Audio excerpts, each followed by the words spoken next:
Hey, what's going on, everybody? This is Brandon. I am Dan, Comic Shop News. And everybody, welcome back to your favorite Friday night show, weekly wrap-up, where we take the books that we read over the past week, recap and review them, and give our very unfiltered opinions. Whether you guys are keeping up to date with your weekly issues or whether you're not really reading, this allows you to keep up to date, stay informed about the hottest books on the shelves. We take around 8 to 10 of the best-selling books, or books that we would heavily recommend to you guys. And cheers, Dan, with my water. And we just talk about it. You know, we review them, tell you what's going on. And we got some people in the chat already. And remember, if you guys are catching this show live every Friday, feel free to drop something in the chat. You'll forever be on the show. We got John in the house. He says sweet on the first person to thumbs up. Yeah, if you guys want to support the channel, give it a big old like, subscribe. You guys know the drill. I don't have to say it at this point, but I will anyway. Well, subscribe to the channel. And subscribe to Dan too. All of his information is in the description below. And then John saying, what if I'm encouraging something I don't actually like? That to me means you are just buying a character that you don't like. You're just buying it just to buy it. You know, you're buying a character that you like, even though you don't like the team, which is me with Spider-Man. We got the vet in here. Next week. Spider-Man's next week. Oh, God damn it. We got the vet in here. What's going on? We got Eric in here. What's going on? Boom. And we got John in here. Station, my friend. My favorite Ravens fan. And those are hard to come by. And we got Jed Comics. Hello, Jen. What is going on? Jen and I have a show on Tuesday. We are bringing indie deep dives back from a very long-awaited hiatus after episode 1. And also a quick little house cleaning. Dan and I are tomorrow at 10 o'clock Eastern time for Running with the Devil on my channel, talking about volume 2. So it's all the Electra bullshit that we all love and adore. So feel free to watch us talk about how awesome and how seminal this big chunk of the run is. I think to me, this is more memorable to me than any other Daredevil story. So I'm super excited to talk about that as well.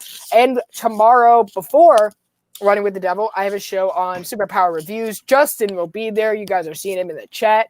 Agent Funk is going to be there. Again, a great guy in the community. And Alonzo, Comics and Pops, will be there for What Is That Comic Book? And that's going to be a lot of fun. So I'm excited to hang with them. And we got, oh my gosh, we got the X-Men guru himself, Chet, in the chat. Boom. There we go. All right, let's get into the books I read this week that I want to start off with is Beta Ray Bill number 3. This is by Daniel Warren Johnson, who is just so unapologetically himself in this story, especially when he's writing Scourge. Oh, yes. Oh, Scourge is... It is like the best Scourge that you've ever seen. So, John, you gave me one question, and I see a... questions? Come on, man. I kid, of course. But so there are the planet that Sturter dwells in, so they can get Beta Ray Bill back to form, and his ship Scuttlebutt has turned into a robotic woman. So it's very weird for like Beta to talk to his ship in like a physical form rather than just like a voice, you know, like you're putting Mass Effect 3. Yeah, it's almost like you're meeting someone from Tinder for like the first time, and it's just like, I didn't think you would look like that. And it's like all those like conversations you guys had, like just hearing each other's voices. Boom. I mean, with video call today, anything can happen, but it's not the same as meeting people in person. But that's what we're going on with. And Scourge, like we said, is so unapologetically himself. They're going through it with their battling some of Scourge's minions as they are kind of going through this world.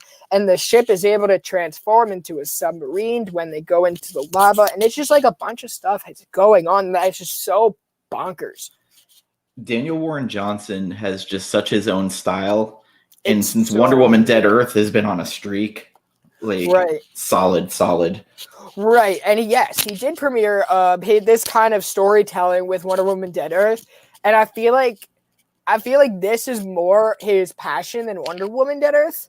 Right, because I feel like he's so attached to Beta Ray, and he really just wants to push his character. There's a lot humanizing him.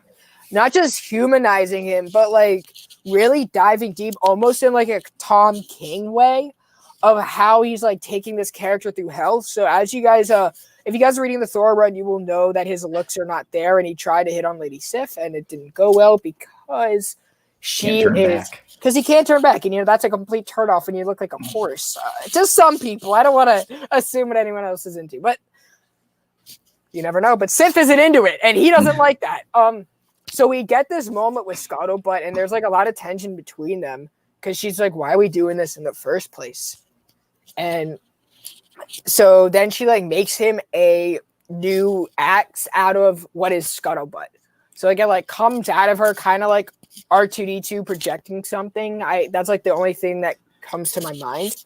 There's some like ex machina like romantic tension between them. Yeah, I don't want to like put my finger on it, but it's like Scuttlebutt has a thing for this guy. Yes. And Beta Ray doesn't know how to deal with it. And it's like the more she's this robotic form, the more humanizing factors she's getting. So that's a really cool subplot.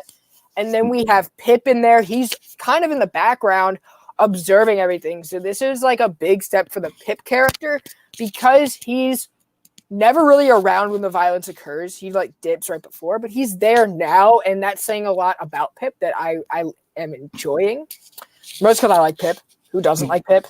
I think Pip will be a great asset to the MCU and a great like humor source. He should be there. Scourge is basically Leroy Jenkins from that meme video. Yeah. Scourge is like the Godfather, man. He had that Godfather scene. He's just like boom. So this book is great. I can't recommend this book enough. If people are not reading this because they don't know, this is a style that is unique in its own right. So definitely read it because Beta Ray Bell's a character that no one touches because of Walter Simonson is so great. But Daniel Warren Johnson's not afraid to do that, and it's great.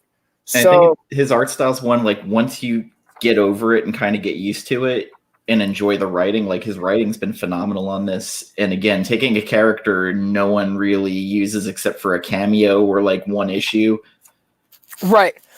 And so we end with them getting to the destination, and they launch into this hole, which I think that it's the abyss that we saw in Venom, and in Silver Surfer Black. I honestly think that it's that, and it's something tied to what's going next in the symbiotes because that's still around. Just because Noah was defeated doesn't mean that the darkness isn't still lingering, because it is. So I think that that's what this is. And it would make total sense. Crab claws, too. Yeah, crab claws. So that's my theory of where they are. I could be wrong, but hey, that's just a theory. Issue 4 is coming out in a few weeks, or next month, so definitely pick it up. It's a great series, guys. It is fantastic, and I cannot recommend it enough to you guys. It's a book I think people are sleeping on, and because it's Beta Ray Bill, for one, they're just like, the horse guy, like, nah. And it's so good. Like, it's so good. I know people are trade waiting for it. It's cheap enough to pick up the issues. Like, go ahead and pick it up. Like, just enjoy the ride. Right. Definitely enjoy this ride. I know that I hope it's going to get a hardback. I really do hope it comes out in a hardcover because that would be so perfect to see this in more of like an oversized format. I'd love an omnibus with this in it, with the Simonson where they introduced Beta Ray Bill. I think there would need to be another season to do an omni. There could be, I don't know. Maybe they could do like one of their complete collections like they did with Brother Voodoo. Yeah. With the Rick Remender joints, but that could be very cool as well, guys. Definitely pick up Beta Ray. And I would not. The ratio covers are pretty cheap, so that I'm picking up the ratio covers if I really dig them. I didn't get a chance to get my hands on the Del Mundo one from this week, even though I really wanted it. But I'm glad I didn't, because looking at next week with the gala, I'm buying like every single cover and my wallet, and I'm like already have more X-Men books I'm buying next week than I have in my entire pull, which is like, God damn. There's a lot of great covers for the Hellfire Gala. And I'm like, I need them all. I'm like, Pokemon Go, guys. I'm getting them all. Fuck it. The gala is so unique, and we're going to get into it further down the show, so definitely stay tuned. And then there's another book that came out that I know Dan is just edging to talk about. It's Robin #2 by Josh Williamson and Glenn Melnikov. Yes. I got the Maniple cover. I really like the Maniple. The colors like popped on it. It looked good. The A cover was not a fan of. Yeah, I saw the Maniple cover. I was like, I'm getting it. So I'll be out front about it. Josh Williamson, one of the nicest creators I've talked to over the years, especially when Nailbiter and Ghosted were launching. I've interacted with him, talked to him. He sent me free books. So completely nice dude, and I will support anything he does. I'm liking the Robin series so far, and this was kind of a setup issue. If you remember last issue, Robin basically got murdered Right. by Flatline. And we go into he comes back from the dead, and Rose Ravager is telling him basically, look, idiot, there's rules to this island. You just can't hesitate for a minute to learn this shit. And he's still like, I don't want to hear it. I don't want to hear it. And we then learn Flatline is Lord Deathman, the villain from Japan. That's her mentor. Her mentor, yeah. Like her Batman, I guess, but evil. Yeah, so like all these different like sidekicks have their Batman except for Connor Hawk for some reason, and it's because he's Connor Hawk. Yeah. We are with the rules of the island is you get 3 deaths. First one is basically, everybody's gonna die once at the beginning. The second one is you're basically gonna, the third is your final death. Yeah, you have to kill everyone. So everyone has to die in order for the tournament to begin. So that's like a big thing. So eventually Connor's going to have to die.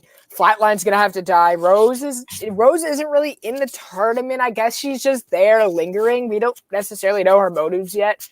That was very much teased. Damien's just like, all right, I'm killing everybody here. Right. Big attack.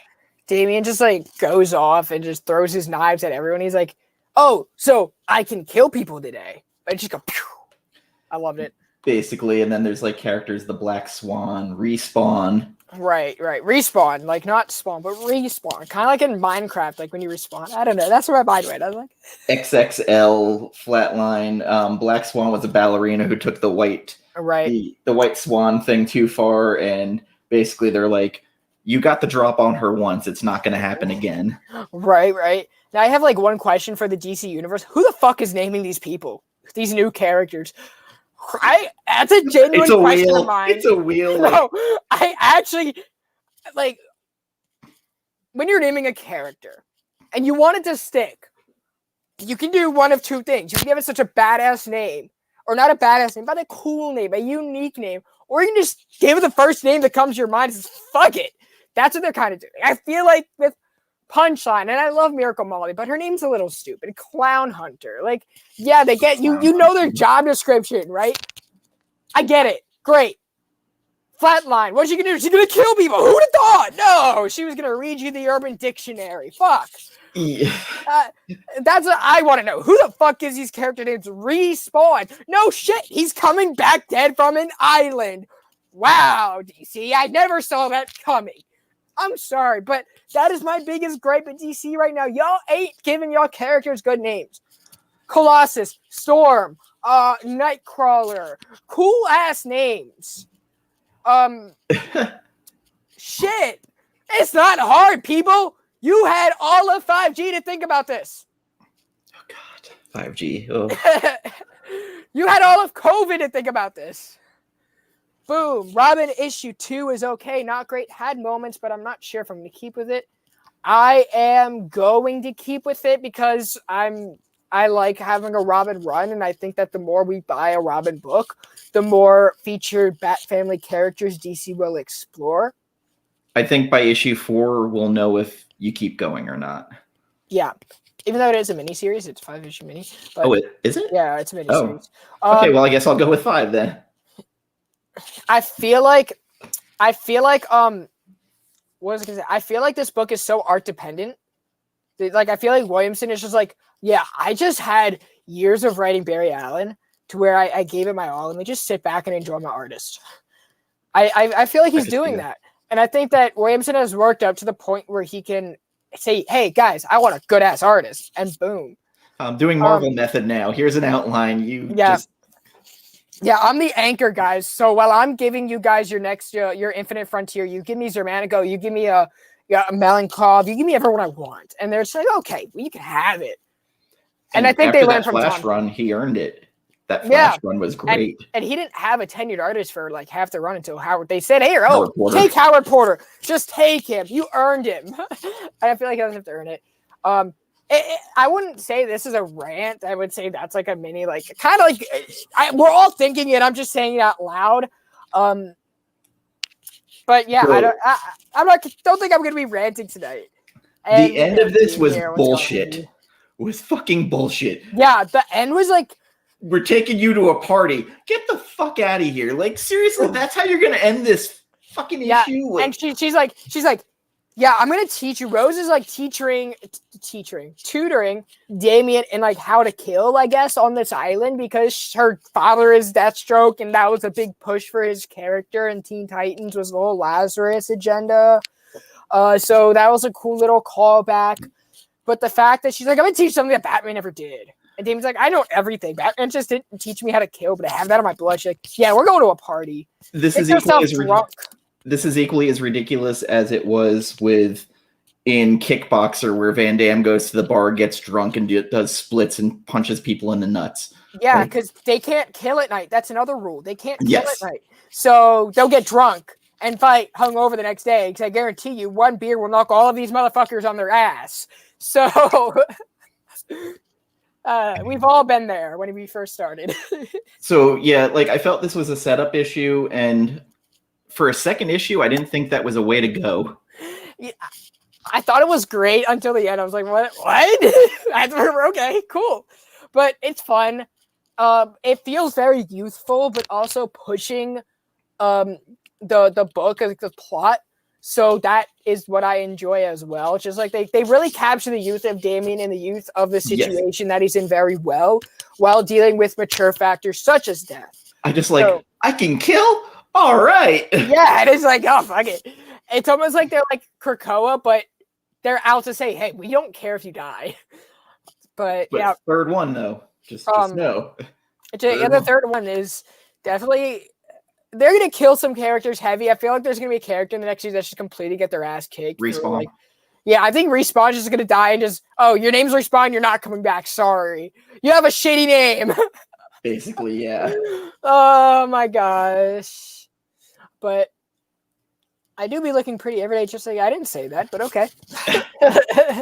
All right, so next up, we got Superman by Philip Kennedy Johnson and Danielle Sampari. Oh, quick little plug, you guys. I just did an interview with that guy, with Philip Kennedy Johnson, and it was fantastic. We talked all about the two books that came out on the day of the interview. So definitely go catch the replay if you have not already. Philip Kennedy Johnson is an amazing writer, and it was definitely a lot of fun to talk to. And read Last God by Philip Kennedy Johnson. And read The Last God is getting a giant-ass, kick-ass. Buying it. 20 times better than anything you're going to see in an MMA fight, hardcover, so buy it. And Riccardo Federici's art. What you see on the cover is what you see in the interior, which is rare. Right. And that book is just so great. It is just so great. It's great. It's fantastic. But 1031, it's pushing a lot of different factors in here. So we have a Mongol. So the mythos of Mongol is the fact that it's like, so what Mongol means, right? Is like, it's the leader of the chains, right? So the guy who has like all of the chains. And the way that the Mongol mantle works is the son will eventually kill the father. Adam, you did not miss X-Men, you guys. So X-Men is coming up a little bit later. We're going to get through a few books first, and then we're going to get to the big event. We like to keep you guys on your toes, keep you guys here for a little bit. So don't leave and come back. Just stay. Watch us talk about these books because they're cool too. Or if they're bad, you'll hear about it. I have a hot take on this book. Well, I don't care about your hot take on that, Dan. And we got Man in here stationed to you. Yo.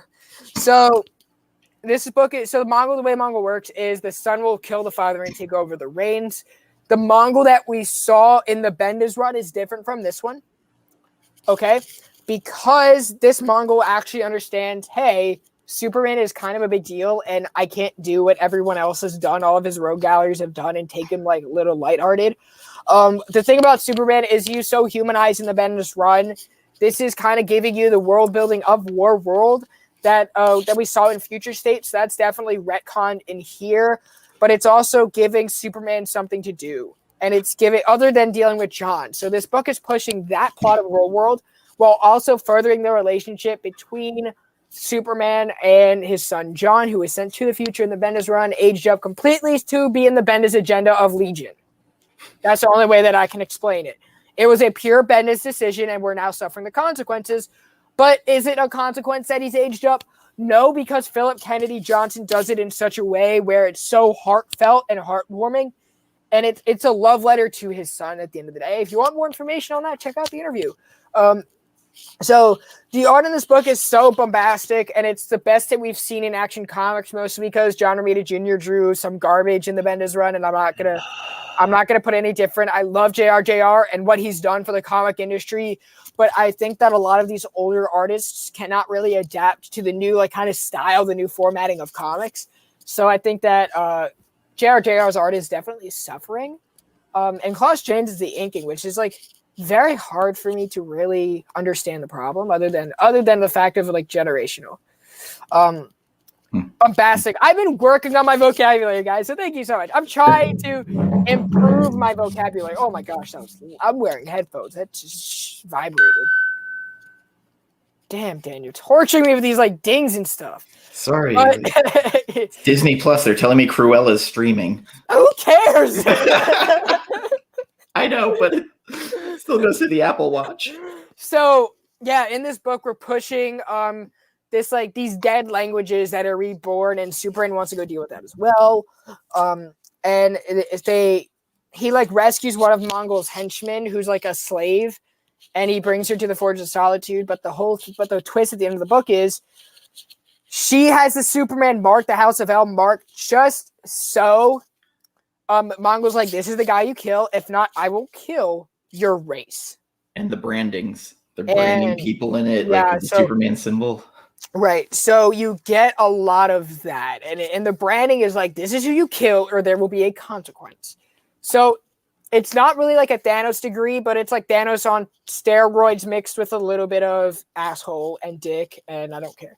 So it's great, guys. I highly recommend this book. Philip Kennedy Johnson is a household name now in comics, which we all know from The Last God. And I'm so glad that he is getting his shot at some of these bigger titles. So they're great reads. Give them a shot.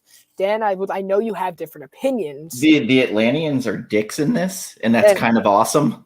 Yeah, they're supposed to be dicks, and I love how dicky they are. Jonathan Kent, my hot take, I hate the character. I don't dig Jonathan Kent. Have you ever liked Jonathan Kent? So a little bit of the Super Sons, I liked him, but in this aged up version, I kind of don't like he's so petulant, and then the future state stuff, I really was not digging with his storylines in it. Not much of a hot take, but more of a opinion. A lot of people are in that boat. I'm not gonna and a lot of people. This is the biggest controversy I think in comic books right now. Whether you're debating whether Tynion's Batman is good or not, it's good. It's improved. It's improving, but I think the biggest thing people who are attached to Peter Tomasi really don't like this change. But I didn't like the change at first, but it's growing on me more in how they're doing it. It's more I didn't like the idea, but I like how they're playing with a bad idea, you know? It was a nice setup issue for what's to come with Mongol. Right. So this Jonathan Kent arc is definitely segueing into what Tom Taylor is doing. Again, for more information, check out the interview. Also, Philip Kennedy Johnson had another book that came out this week. Before we get into that, John says I like Jonathan, but only as a Davian foil. Yeah, he was definitely very the light to the dark. Yeah. Alien issue 3 came out by Philip Kennedy Johnson, and Salvador LaRocca, which you found out after the last issue, Salvador LaRocca is drawing himself as the main character. No, we knew that the whole time. Well, I didn't till you showed me. Yeah, Gabriel Cruz is Salvador LaRocca, guys. Yeah. As much as I don't like that, it's fine. I guess I can learn to live with it. I know I've been very vocal about it, and I don't want to say like, oh, after talking to Philip, I still don't like it, but I personally wouldn't have done it that way. He could have drawn himself as a soldier. Yeah, like the main character, it's kind of a bit much. Yeah, but that's just my opinion. But anyway, continue. The Enoch Lee main cover, freaking incredible. You didn't like it? I'm not a big Enoch Lee fan for some reason. Like I hated the alternate cover. I hated. Oh, I like this cover. I like the teeth. Yeah. I don't know. I just the facial expressions weren't good by Enoch Lee, but I like the whole concept of the cover. Yeah, it's like his ideas for covers are fine, but no, I don't know. He's very hit or miss for me, and lately he's been more miss. So the story itself, it's continuing where issue 2 started to finally pick up near the end. It's more Cruz trying to find his son, but at the same time, he's basically being blackmailed of like, don't bother coming back unless you get this specimen. And he brings 2 gung-ho Marines who are completely out of their element, and you see that very quick in this issue. And the doctor, who isn't really a doctor, but one of the eco-terrorists from the first issue, or was it second issue? It's like throughout the whole run, they're like appearing. Yeah, and Cruz knows immediately who it is, and then you find out more flashbacks of what happened on his original mission, and all the scars across these like camels. What are they? The Corcoran Highland goats. Right. Beast of burden. They have all these marks across their face. Lots of Bishop in this. Yeah, Bishop came in at the end. It very much tries to get the feel of the second Alien movie, Aliens. And I don't think it hits all the notes, but there are some good moments in this. I also like that the people about to give birth to the aliens keep seeing this alien woman, which is straight out of a Giger painting. Right. What I really like about this book is the fact that it's like so suspenseful, even though like some of the artwork is definitely a lot better. I think when LaRocca is drawing the symbiote, but the xenomorph. Yes. My mind, bro. But I think he paid so much attention to that detail because the xenomorph is like what you got to get right in this book, to where he's ignoring some of the facial expressions. I don't want to say ignoring, but it's a little bit less developed. Bishop at the end, that facial expression he has when he comes in, I was like, that is not great. Yeah, Bishop's facial expression, it looked very androidy, so I think it was like a few years behind, but boom. Oh wait, happy Friday. Thank you so much. And so it was good to see Bishop. It was really good to like see that retcon, because I know we haven't had a whole lot of like retcons to the original cast. We definitely haven't had any Ridley pop up. And Ridley is like the most certified badass. But I like the effects, I like the suspense in this book, and it's definitely moving the plot forward. There are a lot of twists between the characters, and Gabriel was a flawed character. They did show something I hadn't seen in the movie before, where it gave birth to 2 aliens out of the same person, because one popped out of the mouth, one popped out of the chest. Right. And that's another thing that's like, as we're growing this race, as like, because think about it, in each of the 3 movies, the aliens have done something different. Yes.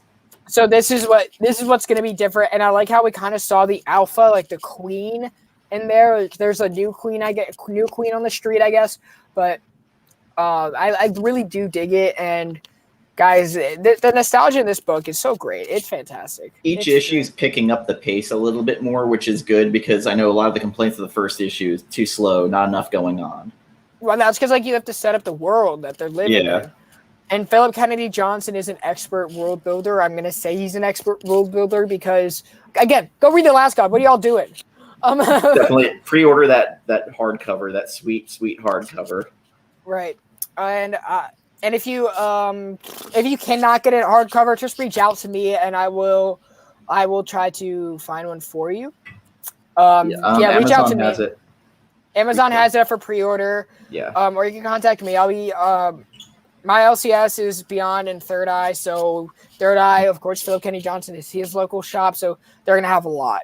But boom, Rod the Regan in the house, yo, holy coconuts, man. Boom. And Fable, I'm glad that people are discovering PKJ. Last God was awesome. I completely agree. You want some Daredevil? There's a show tomorrow. There's Frank a show Miller. tomorrow. Frank Miller, Rod. Frank Miller, brother. After Coast to Coast. So after Coast to Coast, you can stop by and check us out. Boom. Next book that I kind of want to talk about. I don't want to talk about Dr. Aphra. It was the first Dr. Aphra book I ever picked up. I've read her in the Star Wars Omnibus, and I guarantee you this will be the last Dr. Aphra book I will ever pick up. Because if I didn't like her character before, I don't understand what made me think, oh, she'll work great with a bunch of bounty hunters. No, she's more of the same nuisance I think of her character. The new writer hasn't been great on it. Alyssa Wong. Yeah. And I hear people are digging her run. I'm not digging the art, and I'm not digging Dr. Aphra as a character. Much less like her surrounding characters, I think were the biggest miss. Yes. Right? So, yeah, she's dealing with a whole lot of stuff, and just the sequence is so, I don't want to say trippy, but it's out of order. I'm like, this is not how a Star Wars book goes. I feel like she's writing it more of like a, I don't know if I want to say Punisher, but more of like your typical Marvel bounty hunter. This shouldn't have been part of War of the Bounty Hunters to start with, like, at all. No, and I think they're just putting Dr. Aphra in there because she's like a bounty hunter. She has themes of being a bounty hunter, but she never takes it to that degree. No, she's like evil Dr. Jones. Yeah, and I'm just like, I don't think she's cool in this, and I don't want her to somehow end up with Han Solo. I don't think that's cool. I don't think that's right, and I don't care, and just go away. Stop hyping her character. She's not a good character. I'm sorry, Jen. I know you love her, but I don't, and I will continue not to. The earlier stuff I really liked, especially when she had the murder droids. Yeah, that was fun. But it's more like they're trying to push her character more and more to the point where it's getting a lot of setback. Let's cut bait on this and get to the good stuff. Oh, yeah, Darth Vader. Darth Vader, and this was a guest artist. It's by Greg Pak. The artist is, I'm going to butcher this.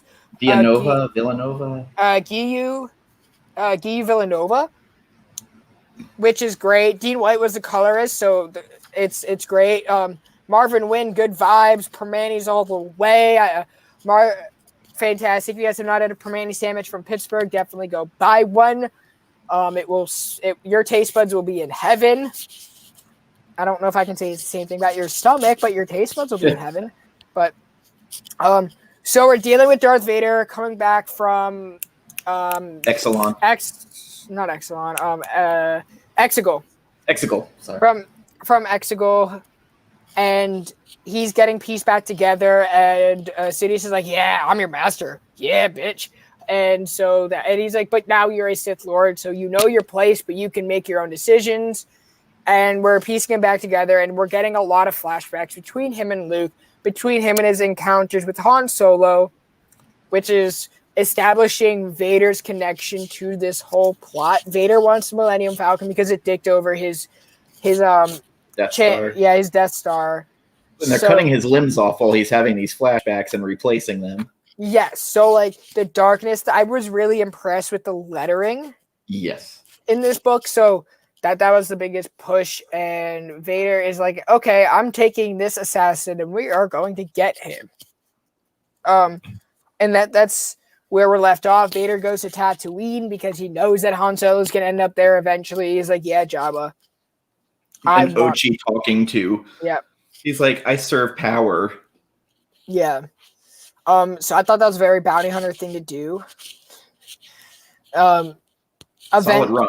It's very solid, and I love Vader's pose at the end. I'm just gonna highlight it real quick. If you haven't read it, I'm super sorry. Not really, but there it is. Wait, there it is. And he's just like, it's like very Rogue One like. It's very Rogue One-esque. So that's that. War of the Bounty Hunters is kicking off next week, so definitely pick that up. There will be variants out the butt. Next week is going to be a huge week in comics. If you're a Star Wars and X-Men fan, I know that I am going to be. Oh, I don't even want to talk about it. My wallet is like crying for me to not go on Wednesday. But that's that. Dr. Aphra, I don't understand. I don't get it. I'm gonna give it one more crossover because if the next crossover will be part of the main event, if it doesn't go anywhere, I'm just gonna say fuck it. I don't. That's where you're gonna be with it. Is fuck it. Yeah, I feel like I'm there too. A lot of people like her character, so I'm not trying to say this is a bad character. I'm not trying to be, but the more that she's getting used and the more that she's playing with these bigger characters, and I don't think that what I'm saying is for her character, I think it would be better to take her in her own direction apart from feeling the need to tie her into a bunch of the original trilogy. Just like give her a Mando story and let her go out in the open. Let her be on the outskirts. Let her come and go as she pleases. But the more you're going to draw her into like the main continuity and the main stuff, it's defeating her character. And I feel like she's taking away a lot of the characters that I wish they would have touched on more, like Dengar, Bossk, Forlorn, because that's really what Bounty Hunters is all about to me. Again, and we got Alonzo in here. Yo, Alonzo! Alonzo and I are going to be on a show tomorrow, so I'm looking forward to that. They kind of treat her, they should treat her like Marvel treats Daredevil. Yeah, and just no one can cross over. Yeah. Unless you have to like write to like 5 different editors, pay somebody off, do the dirty work, do the Monica Lewinsky work for someone else in the Marvel universe just to get your character in there. I'm going too far with it. I'm so sorry to any Bill Clinton fans out there. I did not have sex with that woman. I did not. Boy, I do it for Dr. Africa. Trust me, she's not that important. Oh my gosh. I need it. What was the next book? New Mutants. Okay. New Mutants is by Vita Ayala and Rod Rice. This book is honestly, I think the best of Vita Ayala's work in the X-Men universe. They have been doing Children of the Atom, and they've been doing a great job on that book, an even better job on New Mutants, but I feel like this is the book that has really separated it. So slowly building and progressing too. The book has gotten better every issue over the last 5. It really has. And Rod Rice's art is it's like a brighter Sienkiewicz. And it fits this book. Yes. It fits the book. So the whole thing that's going on, Karma and what's the other one's name? Karma and Moonstar, her phantom brother Tan. Right. Moonstar and Karma are in the Crucible. Everybody is back from Otherworld, which is a thing that happened. And while they're on Otherworld, so the New Mutants team is in charge of teaching the next generation. I call them the newer mutants. You have the New Mutants and the newer mutants. So they're in charge of teaching the newer mutants, which are basically like your younglings. Like you got Padawans and now younglings. But Shadow King is doing a lot of stuff with body swapping. So that's something that is causing a lot of division in the characters in this book. We also have the Crucible to get Karma back outside of like the dual personality that she's been going through, that she's been stuck with since a very long time with her brother in there. So and she's like so afraid, but so is Danny. Like they're both like fighting, and these are like 2 best friends like fighting to the death, and it's like they get a lot of great moments. At the same time, Scout has been going through a lot with people taking over her mind, and she's like she's confiding in Warpath, who is a much older character and a great role model for her. So and he's just like giving her more of like a confidence boost to like make her own decision and to do what she feels is right, because Scout has a lot of right. But Scout has a lot of life experience for someone so young. So she's looking out for other people because she doesn't want them to go through the same life experience that she had growing up before the days of Krakoa. So Scout tells her friends to get away from the Shadow King, and that causes a whole lot of stuff. She gets backed up by Wolfspan, which I thought we'll say was like a great little like a wingman in a sense. A great little wingman. Why can't I highlight some people in the chat? I don't know why my StreamYard is glitching like that, but I can't see any of the new. I can see them on my phone, but not really on this. So I'm so sorry, but it's always slow. It's not slow. It's more like I'm stuck. Oh, but it's like I'm stuck at the bottom. But anyway, that's my ADHD. This issue is so heavily surrounded by Scout and then Karma and Danny. When the fight picks up between Danny and her, when they stop like hesitating, is when this fight picks up to like a whole new level. Right. Where she cuts Danny's bow in half. Right. Oh, boom. Now I'm good.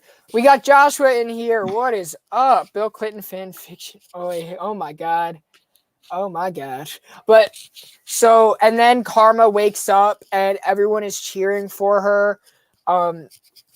Now, what I am debating in this book is like the whole kind of philosophy of the Crucible has been a big debate on Krakoa, and this issue is very much to that because you have two best friends. It's like you're killing her to do her a favor. The scene where Danny's crying, holding her. Yes. Is, oh God, a lot of emotion in that page. Yes. And I was talking to Vita about this book, and I was hoping that they could come on the show today. I was like, hey, do you want to go up and play the book? But as we talk about, which would have been so cool. And Vita's a great person. I love Vita to death. And I'll support anything that they do. They're a great writer. And I feel like Vita has a great sense for these characters and definitely has an attachment to these guys, which makes it so enjoyable, in my opinion. This is definitely like a pickup for this series, the last couple of issues, especially since after Ten of Swords.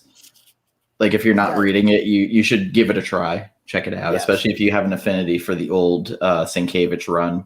Right. And this book really feels like that. It really does. Oh, I just got the Corella notification as well. Again, who cares? But yeah. All right, guys. So we got to talk about this book. It's in the background, and this is really like the highlight of the week. It's what everyone is buzzing about, whether you're an X-Men fan or you just want the latest buzz in the Marvel Universe. X-Men Inferno was brought out in such a way that it was hidden from the press, and it was like such a Hickman way to do things. Like, my name is Jonathan Hickman. When I have news, you will know about it.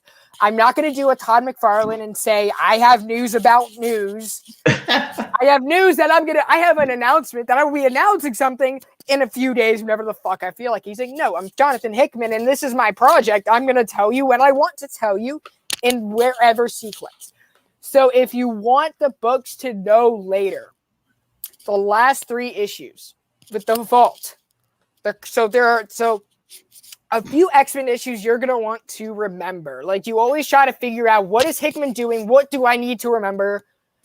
The issue where they're all with the World Council and Gorgon went out on his own mission. So that was like issue 4. Issue 7 with the Crucible. No, issue 3 was the one with the World Council and the ambassadors. And then you're also going to want to pay attention to the Brood ones, and I think that was issues 9 or so. So 7. Yeah. So 3, 7, and 9, because the Brood is going to eventually come back as we're building towards this whole Inferno thing, because it is dealing with a lot of things in space, and the Brood are now their allies along with the Shi'ars. So that was a whole thing then. So those are the issues that I'm saying you guys have to pay attention to outside of House and Powers. I want to give a shout out also to this artist, Francesco Mobley. Yes, he did the Giant Size Phantom X. Yeah, and Sonny Go did a phenomenal job on this. What's up, Steve? We got Team Nerd Herd in here. We got Alonzo and Steve. Boom. We got the good-looking members from Team Nerd Herd. Don't tell Ian I said that. Actually, you know what? Go tell Ian to say that, because then that'll bring him to the show. Go ahead, Team Nerd Herd. Y'all know what to do. But they're a great channel, always with that Mondo mail call. It's always a fun time seeing what they all picked up, and I guarantee you it's great because they're always flexing on each other, and I love it. Such a great dynamic with those guys. Always fun. But they still have yet to give me a wrench. Steve, you have a wrench and I don't. What's up, bro? But Have I taken a breath? He gets so hyped breathing. I don't think I do. What's a breathing? It's more like overrated. Dan. You know what? I talked the way Dan sips. I don't stop. I took my lessons from Old Wolf. Cheers. Beep. Okay. Beep. Doo-doo-dee. But anyways, and Tag Team Thursday shit. You guys know what that is. It's self-explanatory. Tag Team Thursday. It's Thursdays. You give me Forge and Mystique having a deep conversation at the beginning. Like, yes. Fucking awesome. Yes. So this issue has a lot to deal with the plot line that we set up in Powers of X. So I'm going to break this down for you guys before I get into this book. Don't go anywhere. Listen to this because it's very important. So Mystique's wife, Destiny, has not been brought back because Mystique had a chance. So, okay, before I even get into that, Moira McTaggart is a mutant who has 10 lives. Her 9th life ended with Nimrod being brought online due to Mystique's failure. Okay, so that's beef number 1 with Mystique. That's why they're punishing her now, because now it's like if all hell breaks loose, that's the end of everyone else having that reincarnation. That's why Moira McTaggart is so secluded in wherever she is in her unknown location that we've kind of figured out a little bit. If you guys have ever watched Avatar: The Last Airbender, it's like the library episode. So Dan's just here for the references, but okay. So also the Destiny Mystique thing, if people remember from, I can't remember if it was Hawks or Pox, where this is all Powers. Okay, where they burned Moira alive, and Destiny's like, I want you to remember what we did to you. Yeah, so Destiny and Moira are the 2 mutants that are almost like inevitably in control of the timeline. Okay, that's both their powers in a nutshell. That's like what they have in common, but they have different mindsets of where to go. So that is why after Nimrod came online and destroyed everyone, Destiny has yet to be brought back. So that's number 2, right? She's married to Mystique, but also Mystique is up Schitt's Creek as well. She's on the Quiet Council because they just want to keep an eye on her, and they can kind of drag her around as a puppet. So it's like, yeah, we have someone here, but they're really under our control. How it is against this new mutant mythology to use the life of someone as a bargaining chip. However, they are in this instance. So Mystique is getting very impatient with what's going on. So she's like, hey guys, like I really want my wife back. They're like, well, you fucked up. So what you have to do is go kill Nimrod before he comes online. Go defeat Orcus. Not go destroy Nimrod, right? Nimrod is the whole doomsday of the X-Men of Krakoa. It is the Omega. It is taking Master Mold to a new degree. It is the Big Mac Daddy Sentinel. And for those who don't remember, John Romita's run on X-Men in the 86, 87, Nimrod was like the biggest. It took the Hellfire Club and the X-Men just to damage him and stop him. Right. So, and again, that was titled Inferno. Okay. It was titled Inferno, right? Boom. Was it? I think it was. It was. I might be wrong. Inferno was that big crossover with the people from Limbo, the demons taking over, and Madeline Pryor becoming Goblin Queen. Right. Never mind. I misspoke. I'm wrong about that, but I'm right about everything else. So, boom, station. So, okay, so that's really what we got to know going into this book, is everything that happened, and it kind of took me a little bit of time to reconcile this. I had to talk to other people just to make sure that I remember everything from Alice in Powers of X. It's such a hard book to decipher. Like, I remember when I first read it, I had a whole whiteboard and a half drawn out trying to figure it out. Like, this connects to this and this connects to that. Which I'm definitely going to do to reread and definitely do a web for you guys. I think that would be very helpful for a lot of people. So Mystique goes to Forge and she's like, yeah, I'm in this crossroads. Forge is like, it's not what we're doing. It's like it's not the weapon, but it's who's holding the weapon. So he's like, yeah, these humans hate us. right? They're building these weapons, but they don't have to be weapons, right?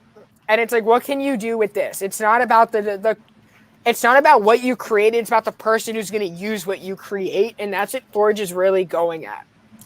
So she goes to the quiet couch. She goes to Charles and Magneto, and she's like, okay, fine.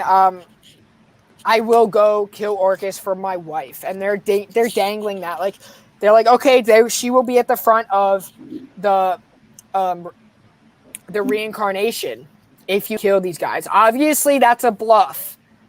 That's a big old bluff. And before she walks off, they're like Eric said, we made a deal. Only your failure prevents its completion. Right. And that like pissed her off. Now, I like the family aspect that's going on with Mystique, but I also don't like what did they really expect? They sent her in with no aid, no one else, no other mutants to tackle something that really, it really came out to be their defeat in the end of Powers of X. That's why they're on Krakoa now. That's why they're so secluded. That's why Myra is in hiding off the grid. So anyway, the doctor, her husband was taken away by mutants, so she is bringing him back as an android who is a little bit more powerful. So yeah, she has her husband. She doesn't have like a lot of the physical features, and he gets reborn only for Mystique to plant a bomb that Forge built, and that will defeat the Orcus headquarters. This robot, her husband, takes up the bomb so that everyone else can live. There were multiple robots. Okay? There are multiple. A black hole, no less, this bomb. Right. This bomb makes a black hole. There are multiple robots, so it's kind of like how Nick Fury, when he went all nanodroid, how he was able to have multiple androids that talk like him. That's like the same premise. So as like the bomb goes off, the AI, like the host, gets destroys it, so that sacrifices him, and that brings Nimrod on live, because now that robot is now Nimrod, and so that's like the Doomsday is alive. The director and the doctor, they're just like, they're here to kill us because they're afraid, so we're going to use that to our advantage. And they kill Mystique, and she gets reincarnated, and they're like, and she's like, yeah, Nimrod's online, I failed. And so they're like, that changes everything, because like they knew she would fail, right? But they didn't know that would take Nimrod online. Okay? So they didn't understand. Charles and Magneto didn't understand that what was going on Orcus at the time was they weren't trying to get Nimrod online. They were trying to bring back her husband that was taken away from mutants. It's just by killing the husband who came back, it merges the AI, the robot, with the Sentinel, with Nimrod. So they go to Moira, who is reading the diaries of Destiny, and how Destiny was able to handle with Nimrod.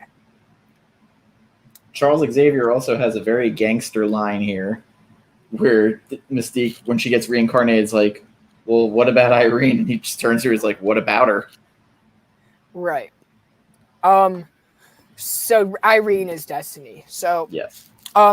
I found it really cool that Myra is reading the history that Destiny wrote. That's that cameo right there. That's a little Easter egg. If you look really closely, she is also in an aquarium. Oh, I didn't notice that part. Yeah.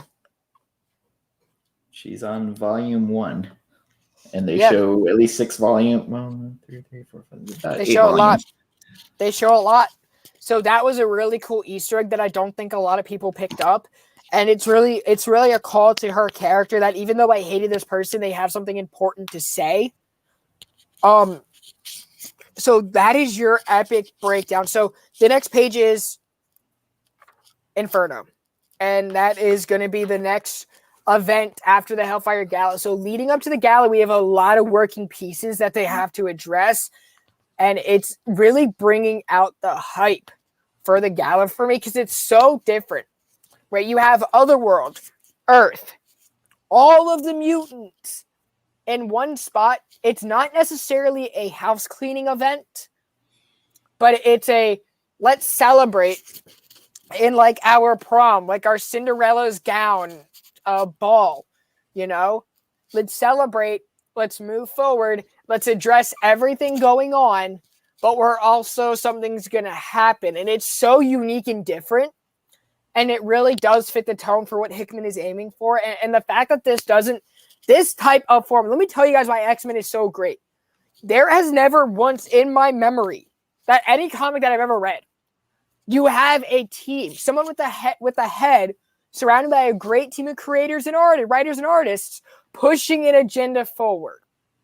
A group of people working together. That's what the X-Men are doing right now, you people. So it is fantastic of how they're doing it and how all these working parts are functioning together. So it's never going to happen. You're going to look at this 20, 30 years from now, and you're going to remember how this run evolutionized comics. And also, I think Hickman doesn't get the appreciation of how many moving fucking parts he's got going right now for this. Yes. So it's so great. It's just like the creative process. It's amazing, you guys. It's pushing everything that we know in comics right now. Zdarsky's doing great things with Daredevil. He's pushing that character, but this is pushing the universe. This is pushing the way comics are written. And it's fantastic.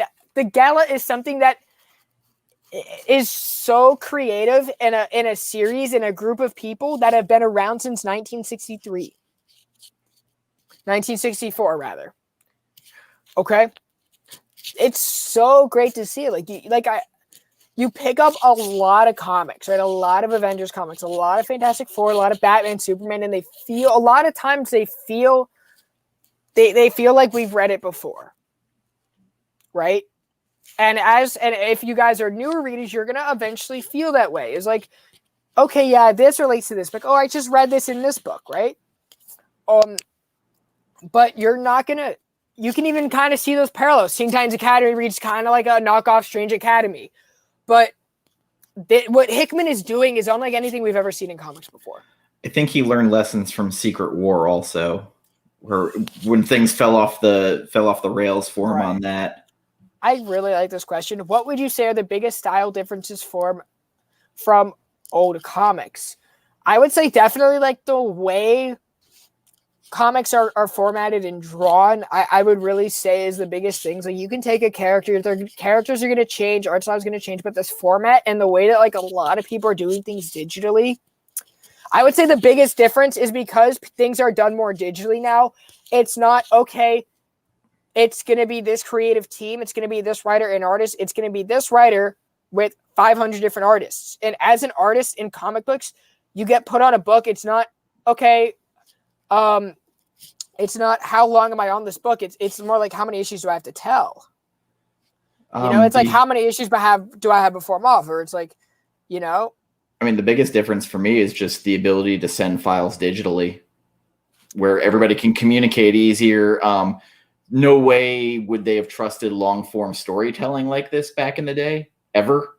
I wouldn't say this is more like long-term storytelling. I would say like an artist only has so many issues because there are a bunch of like quote-unquote filler artists. So it's like there's a writer with 500 different artists. So when an artist gets the job, it's not like,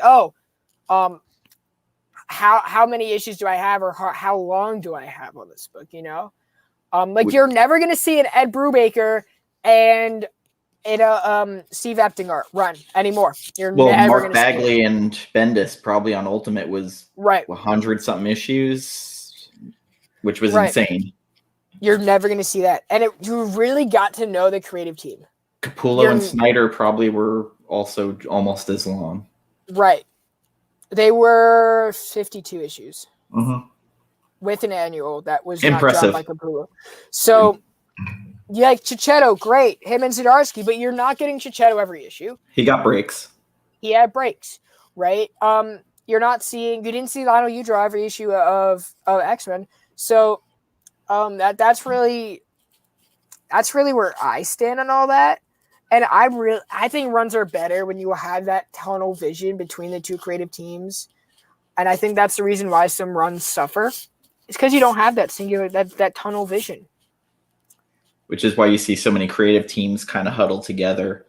Right. Like you always see Brubaker with Epting, Michael Lark, or Rucka with Michael Lark. Like there's always, you have these two people on a book, which Brubaker's always got his 2 to 3 artists that he will only work with.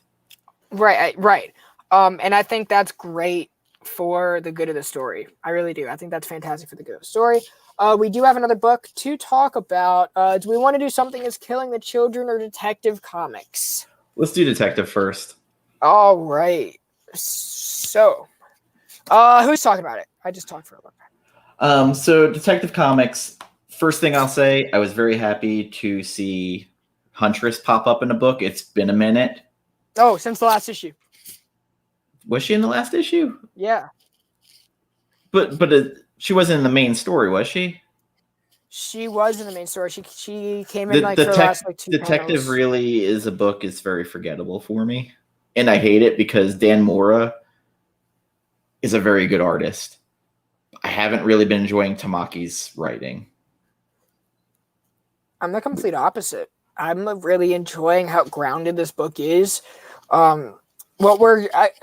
going on in here is Sarah is kind of like back in a way, but she's not back. It's really like Lady Clayface, which is like the whole mystery of what's going on with Sarah, as Lydia is also kidnapped and killed by Neil, who is being controlled by something else. So it's really just figuring out the lore of everything. Like and worms in the eye. Right, with the worms in the eye. And it's really just leading up to Batman or Bruce Wayne being framed for murder. So I think we're going to see some of him going to jail in the near future, I would say. But the art is fantastic. Tamaki's storytelling I'm really enjoying. But we're also having a working factor of the Penguin coming in because some of his henchmen are being killed by the same guy. So maybe we can see a Bruce Wayne and Penguin team up with Huntress.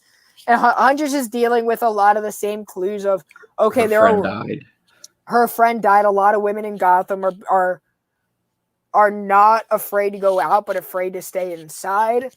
And there are a lot of working factors that speak to the real world. Dan Moore's art is so freaking good in this book. Oh my gosh. Which, I mean, it's a nice different take from Jimenez.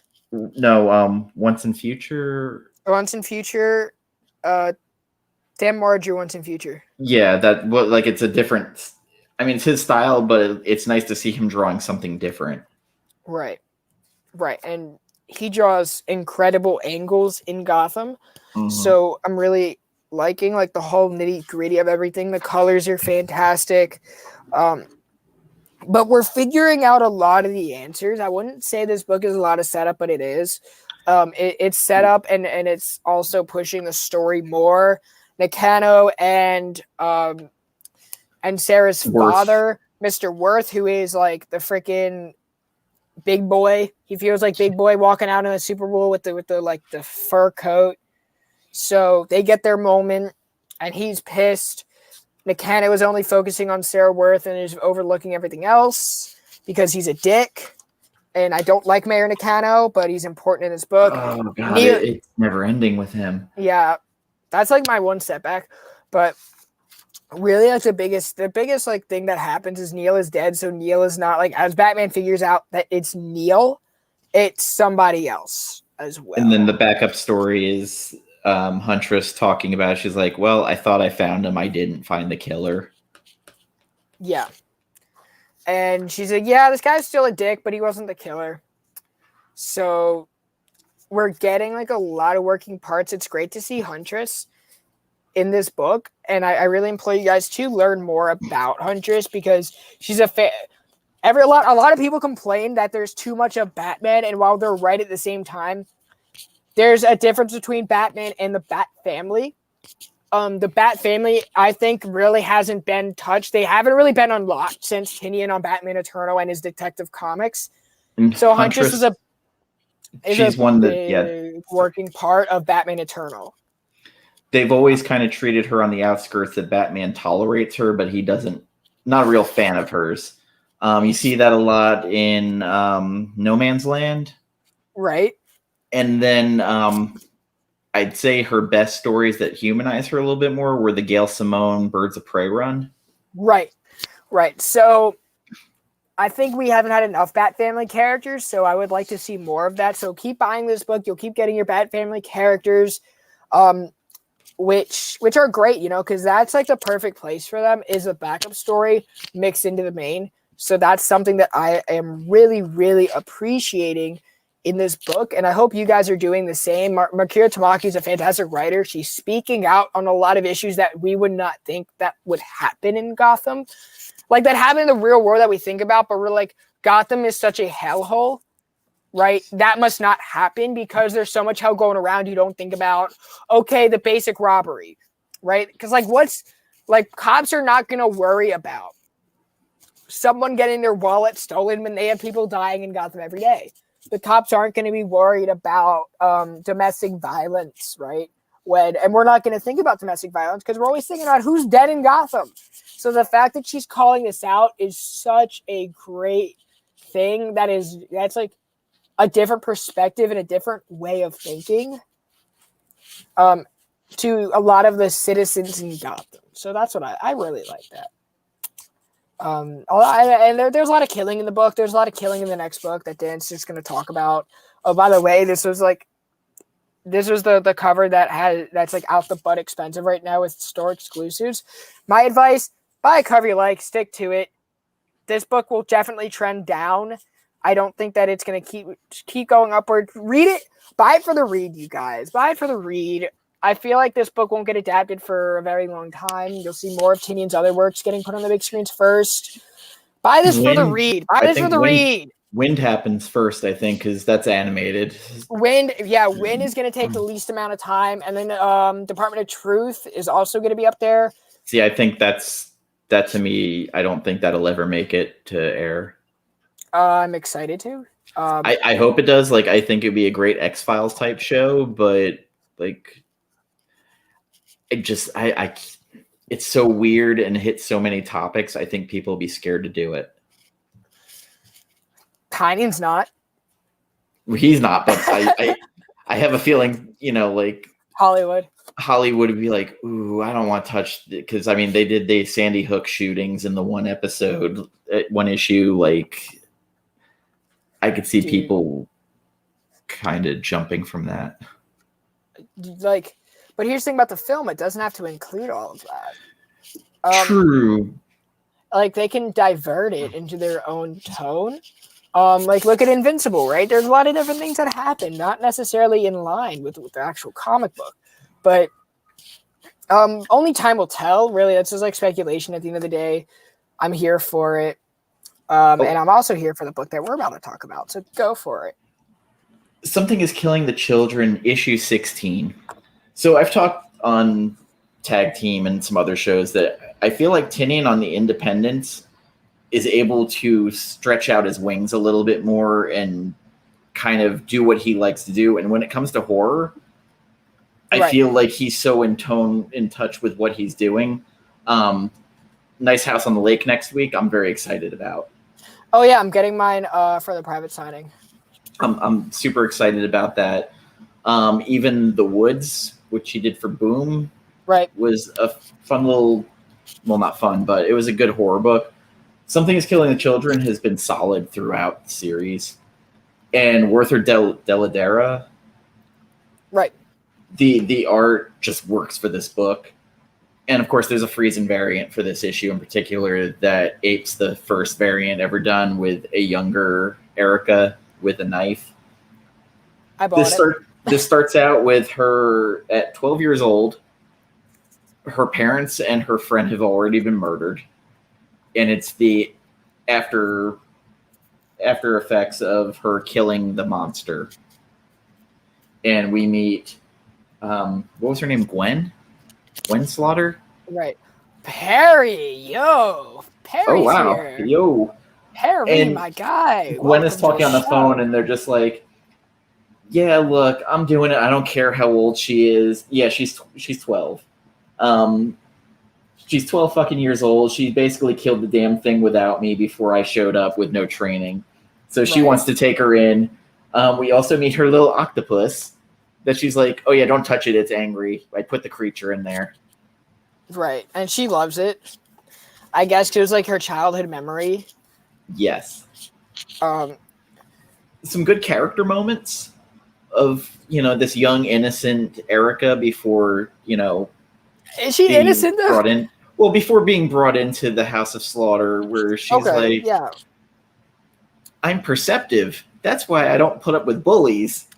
Right. And she's very smart for a 12-year-old, and she's definitely like on her toes a lot. She's definitely like cutting corners. She's like slicing the pie like you have a circle, right? She's definitely matching those different slices, right? And I like that way of thinking with her character. Of course, we learn how she gets in is very Anakin Skywalker like, and is not like through the proper way, or like in Seven Secrets, not like the proper way. I don't know if anyone is reading Seven Secrets here. I think you totally should be reading Seven Secrets right now. It's gonna make a great anime one day. It's gonna make a great, it's fantastic already.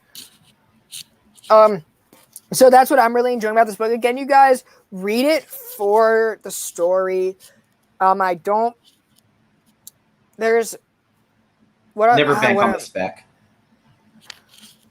A lot of people are buying these covers because, they're worth a lot of money. While that dollar sign is cool to have in your collection to understand the value in your book, it's almost like an incentive, right? But read the book, you guys. The talent is inside of the pages, right? It's a fantastic story. I'm really enjoying it. And this next arc is going to be her origin and how she's in the House of Slaughter, her mentor, and why Erica is so attached to these children and the town that she was just in is because of everything that she just went through. And we're kind of seeing that now. We're like dipping our toes in the water, but Tynion is just going to give us all of this in the next arc. And like I think it's cool that the character Gwen sees a bit of herself in Erica. 100%. And then talking about you're going to deal with bullies. And then when we meet, was it Lindsay? She's like, she's one of the bullies, right? Yep. And there's like a lot of wit in this book. And they have their moments where there's a lot of like cool stuff. Like that, those lines where you just like get that childish sense. Like she's still a kid, but she's very mature for her age. We also learn about the bandanas. Right. That you don't earn the teeth till later. Until you're in the House of Slaughter. You have to just wear a bandana at all times when you're in the house. So, again, you guys definitely pick up Something is Killing the Children. The first 2 volumes are already out. So if you want to read it in trade, it reads fantastic in trade. It reads almost like a movie in trade. And once you pick it up, you won't be able to stop. So stop specking on this book and buy it for the read. If you guys are, I'm not saying everyone is specking, but those who are, to me, I can't wrap my head around how you can spec on something that's so good on the inside. It is weird. Like, also, like, people were specking on it early when it was just issue 1, but I mean, the Jenny Friesen variant was amazing for the first, and that got people's interest in the book. Like, holy shit, that cover looks awesome. Let me see what it's about. Right. The book is fantastic, you guys, so definitely pick it up. Other books that there's another book that I really wanted to highlight that I read. Shadecraft number 3, I picked up, I read, it's great. Also, Milestone Returns is out in print. Yes. I haven't had a chance to read it yet. It's like my introduction to Miles. I read the digital. It was good. Right. And I heard that it's a great jumping on point. Especially for Static. Right, especially for Static, who's getting a new origin. So it's definitely something that if you are a new reader to Milestone like I am, because it died for a very long time. I wouldn't say it died because that's insensitive to Dwayne McDuffie, but it was lost. There was a lot of politics behind the scenes with McDuffie pushing back, and there were a lot of issues. There's a documentary about them that Robert Kirkman did. Right, and now it's in the hands of Dennis Cowan, Reginald Hudlin, Vita Ayala is doing their work on it, and a lot of other talented artists are going to be drawing it as well. So I'm excited for it. Other than that, what is another? I don't think there are any other books that I really want to spotlight today. So for me, Ascender by Jeff Lemire and Dustin Nguyen, which Dustin Nguyen is an incredible artist, and go back and look at his Streets of Gotham stuff with Paul Dini. It's incredible. He's an incredible artist. Descender and Ascender, I think, besides Black Hammer, are Lemire's best work. Okay. My opinion. And then Philadelphia by Rodney Barnes and Jason Sean Alexander. That did come out this week. If you like horror and you're a history buff, John Adams created vampires in America, and his wife Abigail is like the Nino Brown of the vampires now. Okay. Very cool. I know I'm very behind on Philadelphia, and I feel bad because Roddy Barnes is a friend, one of the original friends of the show back over on Instagram. I've done 2 interviews with him, one for Philadelphia Volume 1, and then Jen and I did a solo one with him, just talking Volume 2. Right. And that was really fun as well. Great creator. Right. And then quick little house cleaning at the end of the video for those who missed out earlier. Tomorrow I will be on with Superpower Review over at 7 p.m. on his channel Eastern Time, talking what's in that comic book with Alonzo will be on the panel, Funk, which you all know, Justin, No Good Comics, which again you all know, and obviously you guys know me because you're here. And then after that, I will be on with my channel at 10 p.m. Eastern Time, Running with the Devil. This is going to be our 3rd episode, so it'll be over here talking about the Renaissance of Daredevil, people. So tune in. It's issue 168 through 182, the Elektra saga. First Elektra up to her death. I am working on a thumbnail because I really want to get in my creative bag with that. And that's going to be a lot of fun. And then on Sunday, I think I'm off, but I may not. I may be forgetting something very important. On Monday, I will be doing Hall of Fame, Hall of Shame. For Memorial Day, we're kind of doing a special where we're going to be talking about the origin of Flash Thompson being in the military versus Superman Year 1, Number 2, which is Superman joining the Navy. So those are going to be 2. That's going to be a great episode, because it's kind of dealing with some Memorial Day themes, and it's also 2 books that may have fallen off your radar, but I'm here to tell you guys to read to what's going down, and it's going to be a lot of fun. You guys know Hall of Fame, Hall of Shame. It's one of the pillars of the show. That is ComixKings. And then Tuesday, Jen and I have our indie deep dives. We're talking about We Only Find Them When We're Dead. Made a badass thumbnail for that today. Simone DeMeo's art, and whoever the colorist is, deserve all the awards. I wasn't a big fan of the art, to be very honest. I'm not a big Simone DeMeo fan, but the colors pop. The colors pop, but the art's so digital, and I'm like, it hurts. But Al Ewing is a great world builder. And then on what is it? That's Tuesday's show. Wednesday's show, I'm a co-host for the Tomorrow Show, which you guys all nanny in the community. So that's that show, and that's a marathon, but it's a lot of fun talking about comic books. And then on Thursday, Tag Team Thursday. And then Friday, once again, weekly wrap-up. And oh my gosh, I'm tired thinking about it. So wish me luck, everybody. If anybody wants to send me an A-OK, I don't care about comics, but send me as much coffee as you have. I might be on next Friday. I have no idea. It depends, I guess, if Bryce is here or not. I will have to talk to Bryce. You're always welcome to come on as a third.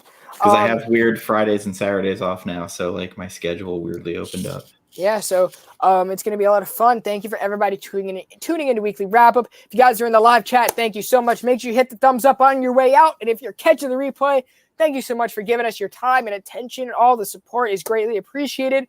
If you want to take it the extra mile, hit the thumbs up, give the channel subscribe, click the notification bell. You guys hear every YouTuber talk about that, so go just do it. Just do it. I don't have to say it anymore. Have a great night, you guys. Enjoy your comic books. Look forward to next week, and I will look forward to seeing you guys soon. Bye-bye.